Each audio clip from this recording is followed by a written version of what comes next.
बिस्मिल्लाहिर्रहमानिर्रहीम। अस्सलामु अलैकुम।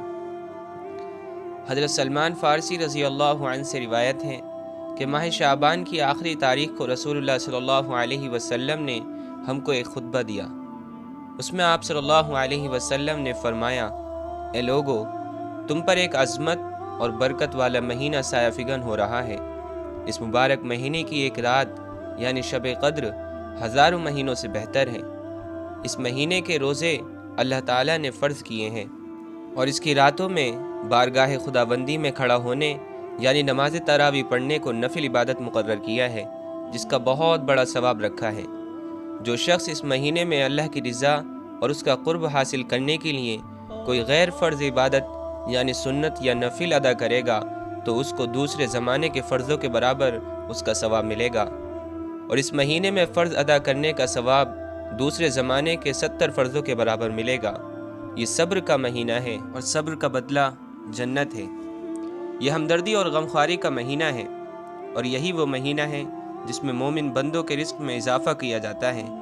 जिसने इस महीने में किसी रोज़ेदार को अल्लाह की रज़ा और सवाब हासिल करने के लिए इफ्तार कराया तो उसके लिए गुनाहों की मग़फ़िरत और दोज़ख की आग से आज़ादी का ज़रिया होगा और इसको रोज़ेदार के बराबर सवाब दिया जाएगा, बग़ैर इसके कि रोज़ेदार के सवाब में कोई कमी की जाए। आपसे अर्ज़ किया गया कि या रसूल अल्लाह, हम में से हर एक को तो इफ्तार कराने का सामान मैसर नहीं होता, तो क्या गुरबा इस अजीम सवाब से महरूम रहेंगे? आपने फरमाया कि अल्लाह ताला ये सवाब उस शख्स को भी देगा जो दूध की थोड़ी सी लस्सी पर या सिर्फ पानी ही के एक घूंट पर किसी रोज़ेदार का रोज़ा इफ्तार करा दे। रसूलुल्लाह सल्लल्लाहु अलैहि वसल्लम ने सिलसिला कलाम जारी रखते हुए आगे इरशाद फरमाया, और जो कोई किसी रोज़ेदार को पूरा खाना खिला दे उसको अल्लाह ताला मेरे हौज़ यानी हौज़ कौसर से ऐसा सिराब करेगा जिसके बाद उसको कभी प्यास ही नहीं लगेगी, यहाँ तक कि वो जन्नत में पहुँच जाए। इसके बाद आपने इरशाद फरमाया, इस माह मुबारक का इब्तिदाई हिस्सा रहमत है और दरमियानी हिस्सा मग़फ़िरत है और आखिरी हिस्सा दोज़ख की आग से आज़ादी है। इसके बाद आपने फरमाया, और जो कोई आदमी इस महीने में अपने ग़ुलाम और ख़ादिम के काम में हल्कापन और कमी कर देगा, अल्लाह ताला उसकी मग़फ़िरत फरमा देगा और उसको दोज़ख से रिहाई और आज़ादी दे देगा।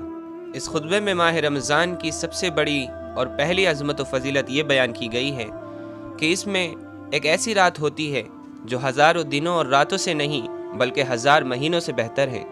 ये बात जैसा कि मालूम है कुरान मजीद में सूरतुल क़द्र में भी फरमाई गई है और इस रात की अज़मत और अहमियत समझने के लिए बस यही बात काफ़ी है। इसी तरह आप सल्लल्लाहु अलैहि वसल्लम के इस इरशाद का मतलब भी समझना चाहिए कि इस मुबारक महीने में जो शख्स किसी किस्म की नफली नेकी करेगा उसका सवाब दूसरे ज़माने की फ़र्ज़ नेकी के बराबर मिलेगा और फ़र्ज़ नेकी करने वाले को दूसरे ज़माने की 70 फ़र्ज़ अदा करने का सवाब मिलेगा। गोया लैलतुल क़द्र की खुसूसियत तो रमज़ान मुबारक की एक मखसूस रात की खुसूसियत है, लेकिन नेकी का सवाब 70 गुना मिलना ये रमज़ान मुबारक के हर दिन और हर रात की बरकत और फजीलत है। अल्लाह ताला हमें इन हकीकतों का यकीन नसीब फरमाए और इनसे मुस्तफ़ीद होने की तौफ़ीक़ दे। इस खुतबे में रमज़ान के बारे में फ़रमाया गया है कि ये सब्र और गमख्वारी का महीना है। दीनी ज़बान में सब्र की असल माना है अल्लाह की रज़ा के लिए अपने नफ्स की ख्वाहिशों को दबाना और तलखियों और नागवारियों को झेलना। ज़ाहिर है कि रोज़े का अव्वल और आखिर बिल्कुल यही है। इसी तरह रोज़ा रख कर हर रोज़ेदार को तजुर्बा होता है कि फ़ाका कैसी तकलीफ़ दे चीज़ है।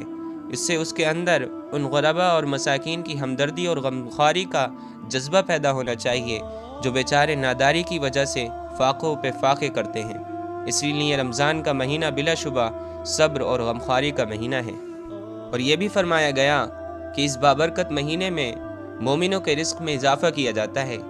इसका तजुर्बा तो बिला इस्तिस्ना हर साहिब ईमान रोज़ेदार को होता है कि रमज़ान मुबारक में जितना अच्छा और जितनी फ़राख़त से खाने पीने को मिलता है बाकी 11 महीनों में इतना नसीब नहीं होता।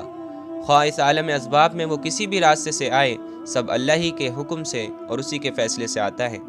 खुतबे के आखिर में फ़रमाया गया है कि रमज़ान का इब्तिदाई हिस्सा रहमत है, दरमियानी हिस्सा मग़फ़िरत है और आखिरी हिस्सा जहन्नम से आज़ादी का वक्त है। रमज़ान की बरकतों से मुस्तफ़ीद होने वाले बंदे 3 तरह के हो सकते हैं। एक वो नेक और साहिब तक़वा लोग जो हमेशा गुनाहों से बचने का एहतमाम रखते हैं और जब कभी उनसे कोई ख़ता और लग़ज़िश हो जाती है تو اسی وقت سے اس کی صفائی و تلافی کر لیتے ہیں، تو ان بندوں پر تو شروع میں بلکہ اس کی پہلی ہی رات سے اللہ کی رحمتوں کی بارش ہونے لگتی ہے۔ دوسرا طبقہ ان لوگوں کا ہے جو ایسے متقی اور پرہیزگار تو نہیں ہیں لیکن اس لحاظ سے بالکل گئے گزرے بھی نہیں ہیں۔ تو ایسے لوگ جب رمضان کے ابتدائی حصے میں روزوں اور دوسرے اعمال خیر اور توبہ و استغفار کے ذریعے اپنے حال کو بہتر اور اپنے کو رحمت و مغفرت کے لائق بنا لیتے ہیں، تو درمیانی حصے میں ان کی بھی مغفرت اور معافی کا فیصلہ فرما دیا جاتا ہے۔ اور تیسرا طبقہ ان لوگوں کا ہے جو اپنے نفسوں پر بہت ظلم کر چکے ہیں اور ان کا حال بڑا ابتر رہا ہے، اور اپنی بدعمالیوں سے وہ گویا دوزخ کے پورے مستحق ہو چکے ہیں۔ وہ بھی جب رمضان کے پہلے اور درمیانی حصے میں عام مسلمانوں کے ساتھ روزے رکھ کے اور توبہ استغفار کر کے اپنی سیاہ کاریوں کی کچھ صفائی اور تلافی کر لیتے ہیں، تو آخر عشرے میں جو دریائے رحمت کے جوش کا عشرہ ہے، اللہ تعالیٰ دوزخ سے ان کی بھی نجات اور رہائی کا فیصلہ فرما دیتا ہے۔ اس تشریح کی بنا پر رمضان مبارک کے ابتدائی حصے کی رحمت، درمیانی حصے کی مغفرت اور آخری حصے میں جہنم سے آزادی کا تعلق بالترتیب امت مسلمہ کے ان مذکورہ بالاتین طبقوں سے ہوگا۔ واللہ اعلم۔ اللہ تعالیٰ سے دعا ہے کہ آپ صلی اللہ علیہ وسلم نے اپنی اس حدیث میں جن فضیلتوں کا بیان کیا ہے، ان تمام فضیلتوں سے ہم سب کو فائدہ اٹھانے کی توفیق عطا فرمائے، اور اپنے مغفرت شدہ بندوں میں جن کی اس رمضان میں اللہ تعالیٰ اپنے رحم و کرم سے مغفرت کرے گا، ان بندوں کی فہرست میں ہمارا بھی نام شامل فرمائے۔